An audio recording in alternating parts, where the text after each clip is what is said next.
नमस्कार दोस्तों आज हम एक नई श्रृंखला शुरू करने जा रहे हैं, केस स्टडी। हमने कुछ ऐसी जगहें चुनी हैं जिनका कारण सिर्फ वास्तु था, उनकी बर्बादी का कारण सिर्फ वास्तु था। क्योंकि हम अक्सर कहते चले आए हैं कि इस ब्रह्मांड के अंदर जो भी घटनाएं घटती हैं उनके पीछे कहीं ना कहीं वास्तु एक कारण होता है। तो दोस्तों आज आपको एक सफर पर लिए चलते हैं जो गांव रात ही रात में वीरान हो गया।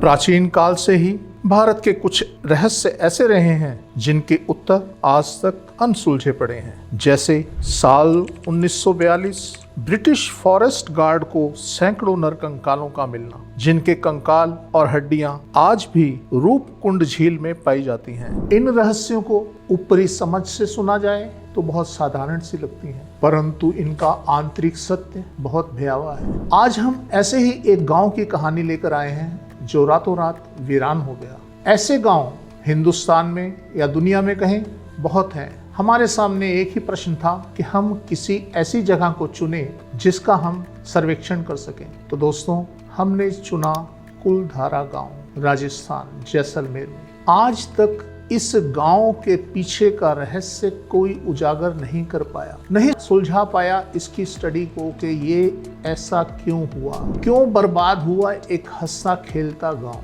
तो दोस्तों आज हम इस रहस्य से पर्दा हटाएंगे। दोस्तों भारत की इस जमीन में कई ऐसे राज दफन हैं जो कई वर्षों या सदियों बाद आज भी अनसुलझे पड़े हैं और जिन्हें सुलझाना लगभग नामुमकिन सा है।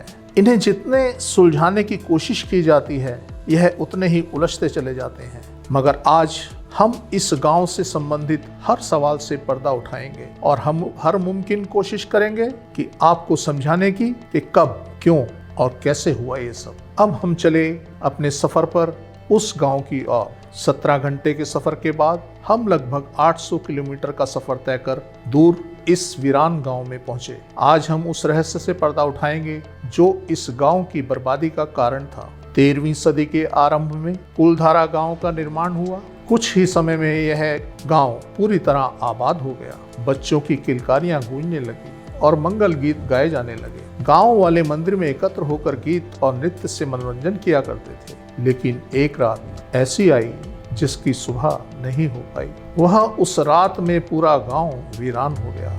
पिछले 170 वर्षों से यह गांव वीरान पड़ा है, जिसे भूतिया या शापित गांव कहा जाता है। मान्यता है कि गांव छोड़ते समय ब्राह्मणों ने श्राप दिया था कि यहाँ कोई फिर नहीं बस पाएगा, जो भी यहाँ रहेगा वह बर्बाद हो जाएगा, और ऐसा हुआ भी। इसलिए वर्तमान में यह एक गांव एक शापित गांव कहलाता है। मई 2013 दिल्ली की पैरानॉर्मल सोसाइटी की टीम ने गांव में रात बिताई। टीम ने माना कि यहाँ कुछ ना कुछ असामान्य है। शाम को जब उनका ड्रोन कैमरा गांव की तस्वीरें ले रहा था, अचानक बावड़ी के ऊपर आते ही वह कैमरा गिर पड़ा। तो उन्हें मानने में दिक्कत नहीं हुई कि कुछ तो यहाँ है जो हमें यह सब करने नहीं दे रहा। सबसे पहले खंडरों से होते हुए हमें उस मंदिर में पहुंचे जो आज भी खड़ा है, जिसका रख रखाव पुरातन विभाग द्वारा किया जा रहा है। यहाँ के सभी घरों की दीवारें स्थानीय पत्थरों से बनी थी जो पीले रंग के थे, जो अब खंडर में तब्दील हो चुकी थी। कुलधारा गांव मूल रूप से पाली से जैसलमेर स्थापित ब्राह्मणों द्वारा बसाया गया था। इन्हें पालीवाल कहा जाता था। लक्ष्मी चंद द्वारा रचित 1899 की इतिहास की पुस्तक तारीखे जैसलमेर के अनुसार कधान नामक पालीवाल ब्राह्मण कुलधारा गांव में बसने वाला प्रथम व्यक्ति था।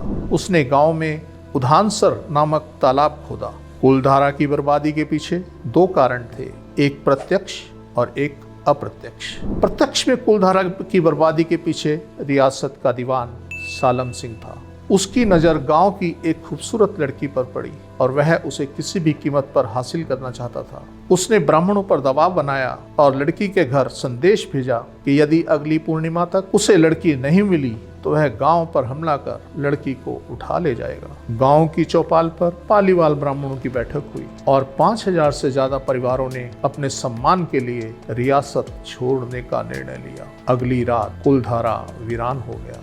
गांव के लोग कहाँ गए, कैसे गए, ये कोई नहीं जानता। जो आज तक रहस्य बना हुआ है, कहते हैं कि ब्राह्मणों ने इस जगह को श्राप दिया था कि वे गांव कभी नहीं बस पाएगा, और एक रात ऐसी आई कि जिसकी सुबह नहीं हो पाई, और उस रात ही रात में कुलधारा के निवासी कुलधारा गांव को खंडर बनाकर चले गए। अगर हमें यहाँ वास्तु का विश्लेषण करना है तो हमें इस गांव की भौगोलिक स्थिति को जानना होगा। अगर यहाँ की भौगोलिक स्थिति की बात करें तो कुलधारा गांव जैसलमेर नगर से 18 किलोमीटर दक्षिण पश्चिम में स्थित है। यह गांव 861 मीटर गुणा 261 मीटर के उत्तर दक्षिण आयताकार क्षेत्र में फैला हुआ है। गांव के दक्षिणी भाग में कंकड़ी नदी के रूप में एक नदी बह रही थी। नदी के पीछे 3 शमशान घाट हैं। गांव के उत्तरी क्षेत्र में पहाड़ स्थित है। मकान बड़े बड़े पीले पत्थरों से बने हुए थे, जिनका आकार छोटा छोटा था। जब हमने यहाँ का वास्तु सर्वेक्षण किया तो रहस्य उजागर हुए,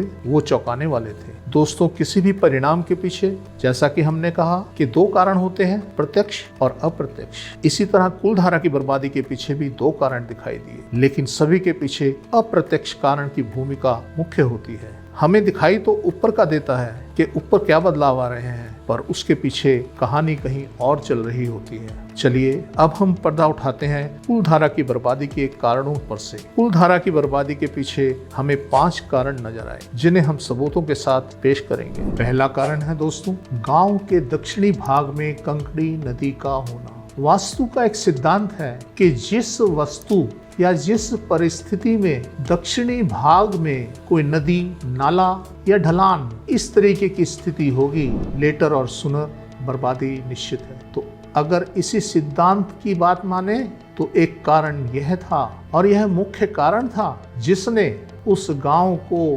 बर्बाद करने में मुख्य भूमिका निभाई। तो दोस्तों, यह तो रहस्य होता है और हमें दिखाई कुछ और देता है। दूसरा कारण है दोस्तों, गांव के दक्षिण में, नदी के दक्षिण में 3 शमशान घाट का बना होना। दोस्तों, एक सिद्धांत है वास्तुशास्त्र का कि दक्षिण की चीज अपने से नॉर्थ वाली चीजों को डोमिनेट करती है। अब हुआ क्या, जब शमशान घाट उसके दक्षिण में गया तो वहां मृत्यु दर बढ़ गई और वहां बड़े हादसे हुए। यह भी एक लोगों में भ्रम पैदा हुआ कि यहाँ पे कुछ ऐसी स्थिति है जो यहाँ हमें बसने नहीं दे रही। दोस्तों, जिस कॉलोनी या जिस शहर या जिस गांव के दक्षिण में शमशान घाट होगा, आप नोटिस करेंगे वहां मृत्यु दर की संख्या बढ़ जाएगी। और दोस्तों, तीसरा कारण, वहां के छोटे छोटे आकार के मकानों का बड़े बड़े पीले पत्थरों से बना होना। यह भी कुलधारा की बर्बादी में सहायक सिद्ध हुआ। वास्तुशास्त्र कमरे या भवन के आकार के अनुरूप निर्माण सामग्री की व्याख्या करता है।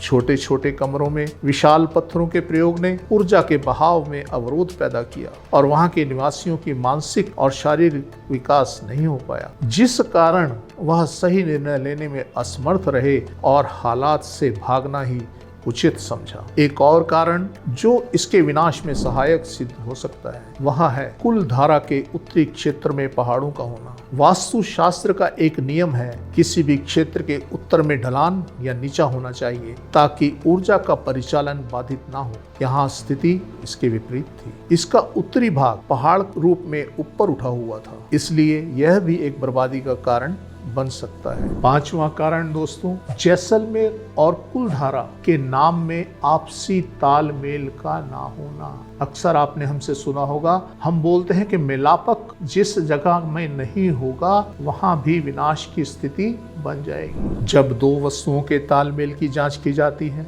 तो वास्तुशास्त्र अनुसार सबसे सटीक काकड़ी विचार के नियम का पालन किया जाता है। उसके अनुसार जैसलमेर और कुलधारा का मिलापक सही नहीं बैठता, जिसके अनुसार क अक्षर विडाल वर्ग में आता है जबकि जा अक्षर सिंह वर्ग में आता है, जो कि एक दूसरे के परम शत्रु माने गए हैं। इस बात का ये प्रमाण भी है और एक आश्चर्यजनक सत्य भी है कि आज की तारीख में का नाम से जैसलमेर में कोई गांव नहीं है। यह भी इस सिद्धांत की सत्यता को दर्शाता है। कुलधारा और खांबा गांव तमाम कोशिशों के बाद भी आज तक आबाद नहीं हो पाए। मान्यता तो यहाँ तक है कि यहाँ के पीले पत्थरों से जो भी मकान बनाता है वह बर्बाद हो जाता है।